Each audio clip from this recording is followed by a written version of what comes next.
नमस्कार ओडिशा जुहार सुंदरगढ़ मुईतिश्री पुणी आज लंच टाइम गोटे नुआ वीडियो नहीं कि आसीगली। तो आज लंच देखा पूर्व समस्त हापी दिवाली आउ समस्त दीपावली बहुत बहुत शुभेच्छा शुभकामना।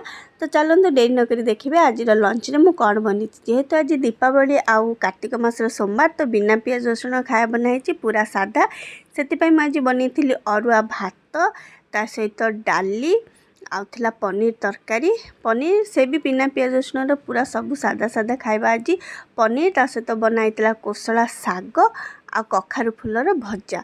तो अरुआ भात डाली माने ता सहित टिके घी आ लेंबू तो निश्चिंत दरकार से घी लेंबू कंचा लंका।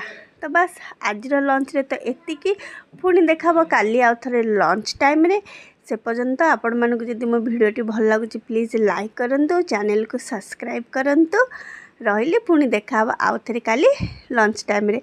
बाय बाय जय जगन्नाथ।